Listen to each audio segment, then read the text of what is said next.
बहुत सुंदर भजन था। इस जगत में कुछ मिले या न मिले कोई बात नहीं, लेकिन भगवान का आसरा अवश्य मिलना चाहिए। परंतु इसके विपरीत चल रहा है, तेरा आसरा मिले या न मिले कोई बात नहीं, पर मुझे जगत का सब कुछ मिलना चाहिए। जगत के सुख के कारण भगवान को भी विसार दिया जाता है और विसारते आए हैं लोग, लेकिन उनका पतन हुआ है। कई उदाहरण हैं जिन्होंने भगवान को नकारा, संसार को चाहा, तो फिर उनका पतन हुआ। जैसे हिरणाक्ष, हिरण्यकश्यप, रावण, कुंभकर्ण, मेघनाद, कंस, ये बहुत से असुर ऐसे हुए हैं जिन्होंने भगवान की सत्ता को चैलेंज किया था। तो इस जगत में वास्तविकता तो यही है, कुछ मिले या न मिले कोई बात नहीं। डरना नहीं चाहिए और ज्यादा सोचना भी नहीं चाहिए कि हमको ये नहीं मिला, हमको वो नहीं मिला, हमारे पास ये कमी है, हमारे पास वो कमी है। इस विषय पर ध्यान नहीं देना चाहिए। ध्यान कहाँ रहना चाहिए कि हे भगवान, तेरी कृपा हमारे ऊपर बनी रहे। चाहे हम भले ही एक दिन भूखे रहे, लेकिन कृपा में तेरी में कोई कमी ना रहे। एक समय भोजन देना, पर कृपा बनाए रखना। ये भाव जब बनता है तो भगवान पिघल जाते हैं। जैसे बर्फ पिघलती है ना, धूप निकलती है, तब उसी प्रकार से भगवान पिघल जाते हैं और उसे अपना बना लेते हैं। फिर उसके ऊपर अपने वरद हस्त रखते हैं, कृपा करते हैं। भगवान भाव के वश हैं। भाववश भगवान सुख निदान करुणा भवन। भाव होगा, उसी प्रकार से भगवान तुम्हें मिलेंगे, उसी प्रकार से भगवान का भाव हमारे प्रति बनेगा। एक सुंदर उदाहरण है, सच्ची घटना है, भक्तमाल की कथा में आता है कि एक राजा था, उसके शरीर में कोढ़ हो गया, पूरे शरीर में कोढ़। राजा को बहुत गिलानी होने लगी और किसी तरह से ठीक हो जाऊं, ये भाव उसके हृदय में बार बार आने लगा। बड़े बड़े वैद्यों को दिखलाया, लेकिन कोई लाभ नहीं। वैद्य भी घबराने लगे, कहीं राजा है और कोई दंड का विधान हमारे प्रति न रख दे। हम वैद्य भी परेशान हैं। उन्होंने बहुत कोशिश कर ली, पर कहीं कोई लाभ नहीं। तो राजा ने एक दिन कहा कि भाई वैद्यो, तुम इतने दिन से दवाई दे रहे हो, या तो मुझे ठीक कर दो या तुम इस देश को छोड़कर चले जाओ। तुम्हें यहां रहने का अधिकार नहीं है, तुम्हारी विद्या काम नहीं करती है, तुम यहां मत रहो। अब तो वैद्य व्याकुल हो गए। राजा से कहा, महाराज आप ठीक तो हो जाएंगे, लेकिन उसमें हत्या होगी, हम नहीं चाहते कि हत्या हो। राजा ने कहा, मुझे ठीक होना है, बताओ क्या करना होगा। वैद्यों ने कहा, महाराज हंस मिल जाए तो उनसे दवाई जो बनेगी उससे आपका कोढ़ ठीक हो जाएगा। राजा ने कहा, हंस कहां मिलेंगे?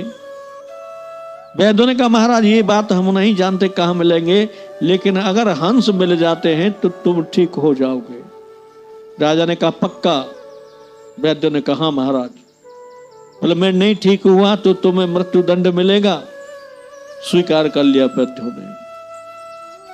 अब हंस लाने के लिए राजा ने ढिढोरा पिटवाया, कोई तैयार नहीं हुआ।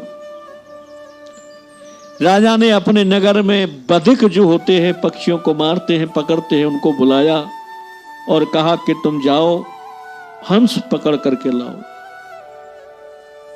पक्षियों ने विचार, बदकों ने विचार किया कि हंस कहाँ मिलेंगे। किसी से पूछा तो पता चला कि हंस तो मानसरोवर में रहते हैं। अब मानसरोवर में बहुत सर्दी है, बर्फ पड़ती है, तो बदकों ने आनाकानी की, महाराज हम नहीं जा सकते, हम नहीं ला सकते, हम कैसे पकड़ेंगे। राजा ने कहा तुम्हें मृत्यु दंड मिलेगा अगर तुम हंस न ला सकोगे तो। अब तो बदक बहुत व्याकुल हो गए। उन्होंने सर्दी से बचने के लिए, बर्फ से बचने के लिए कुछ ऐसे वस्त्र बनवाए और 4 बदक मानसरोवर की ओर चले। मानसरोवर पहुंचते हैं तो उन्हें हंस दिखाई दिए। ज्यों ही हंस के पास जाते, हंस उड़कर भाग जाते। अब कैसे हाथ आए? बहुत कोशिश की, क्योंकि हंस में तो वो विवेक होता है कि दूध को और जल को अलग कर देता है। क्षीर नीर विवेक हंस में ही होता है। अब वो क्या करे? कितना सुंदर विवेक होता है कि दूध रख दिया जाए हंस के सामने तो दूध को पी लेता है और जल उसमें ही रह जाता है, जल नहीं पीता। इतना विवेक। अब हंस बदकों को देखकर भाग जाते, आते ही नहीं। बदकों ने फिर संत महात्माओं से पूछा कि भाई हमें मृत्यु दंड से बचना है और हंस कैसे हम पकड़ सके, वो कहो। संत सब संसार के विषय को जानते हैं, रहस्य जानते हैं। संतों ने कहा तुम हंस पकड़ना चाहते हो? बदकों ने कहा हां। क्यों पकड़ना चाहते हो?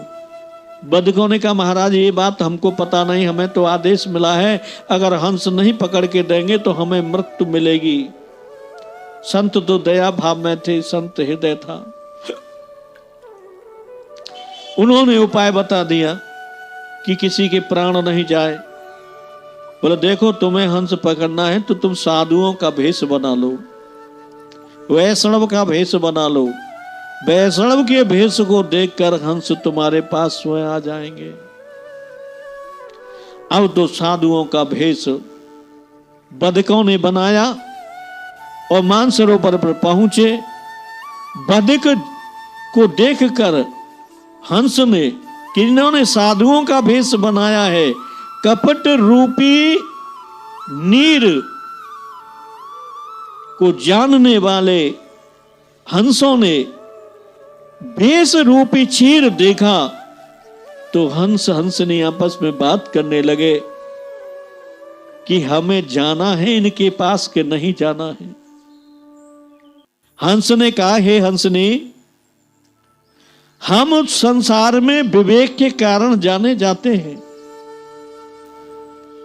और हमको पता है कि ये बदक हैं, हमारा वध करेंगे, हमको पकड़ेंगे। लेकिन हम नहीं अगर इनके पास जाते हैं तो भेष का अपमान होगा। वैष्णव भेष इसका अपमान होगा और हमारी जाति पर एक धब्बा लग जाएगा कि हंसों में वो विवेक कहां गया कि क्षीर रूपी वैष्णव भेष को देखकर वो भाग गए। अब तो हंसों ने विचार किया चाहे प्राण रहे या न रहे, लेकिन ये भगवान के भक्तों का भेष है, इसका सम्मान हमको रखना चाहिए, चाहे हमारे भले प्राण चले जाए। ऐसा विचार करके हंस उड़ करके आए और उन बदकों के पास खड़े हो गए। बदकों ने तुरंत उन्हें पकड़ लिया और उन्हें राजा के दरबार में लेकर आने लगे। भगवान बड़े अंतर्यामी हैं, दीन बंधु हैं। कितने प्रसन्न हुए कि इन्होंने मेरे सेवक का भेष जानकर और जानते हुए कि ये बदक हैं, अपने प्राणों का लोभ नहीं किया और ये स्वयं आकर साधु भेष का सम्मान रखने के लिए अपने प्राण न्योछावर करने के लिए तैयार हुए। तो अब हमारा धर्म बनता है, भगवान कहते हैं कि इनकी प्राणों की रक्षा हमको करनी होगी।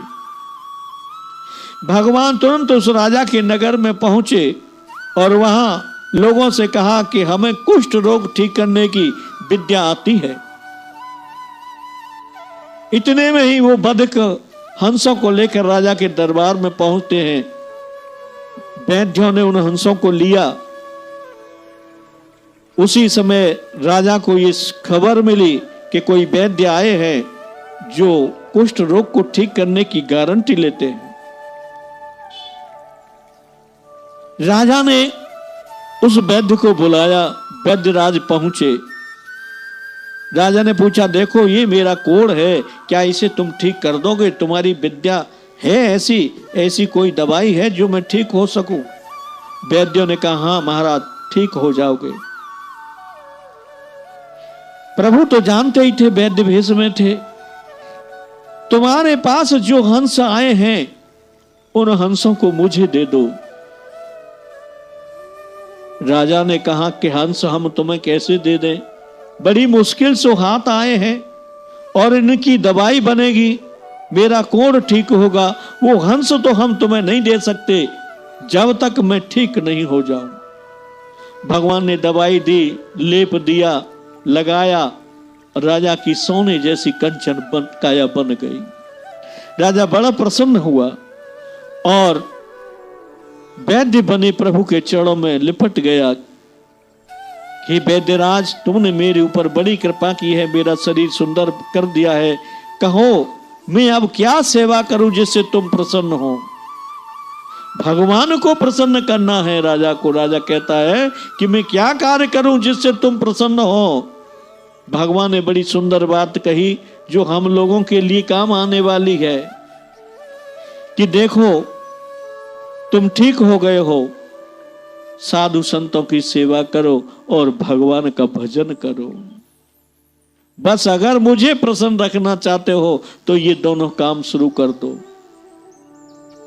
राजा ने दोनों कार्य किए। कहने का तात्पर्य यह है कि पक्षी, पशु भगवान को इतना मान देते हैं, उनके भेष को इतना मान देते हैं, संतों के भेष को, लेकिन मानव की मति कितनी बिगड़ गई है कि भेष तो क्या, भगवान को भी मान नहीं देते, मूर्तियों का भी खंडन कर देते हैं, रामायण, गीता, भागवत को भी विरोध करना लग जाते हैं। क्या कहे ऐसे मनुष्यों की मति को? उससे तो पशु पक्षी इस जगत के कितने सुंदर हैं। सबसे अधम कहते हैं कि कुत्ता है, कुत्ता को भी रोटी डालो तो मालिक का कितना काम करता है, चौकीदारी करता है। और मनुष्य किसी को बोला करके खाना खिलाओ, उसकी सेवा करो, दूसरे दिन पता चलेगी कि वो सामान लेके चला गया, चोरी कर ले गया। तो कितना विकृत हुआ है मनुष्य। बुद्धि कही जाए कि मन कहा जाए, कितना बिगड़ गया है कि इसे सुधरने की आवश्यकता है, सही बनने की आवश्यकता है। अगर इसी तरह से ऐसी मति और मन चलता गया, बनता गया, तो आखिर में वो इतना दंड का भागी होगा कि जगत में उससे कोई बचा नहीं सकता। मंत्र, एक सर्प किसी को काट ले और मंत्र का प्रभाव से वो विष उसका दूर हो जाता है, लेकिन मनुष्य की खोपड़ी पर मंत्र का काम नहीं करता। मंत्र भी प्रभावी नहीं होता। मनुष्य की ऐसी दुर्मति हो गई है। ये इसी युग में है, सतयुग में नहीं थी, त्रेता में नहीं थी, द्वापर में कुछ थी, कलयुग में तो अब बढ़ती ही जा रही है। इसे हम रोक नहीं सकते, परंतु अपने को तो सुधार सकते हैं, अपने को तो भगवान में लगा सकते हैं। भगवान के भेष को, भगवान के नाम को, भगवान के रूप को, भगवान की लीला को, भगवान के धाम को महत्व देना चाहिए, समझना चाहिए और उनकी शरणागति स्वीकार करना चाहिए।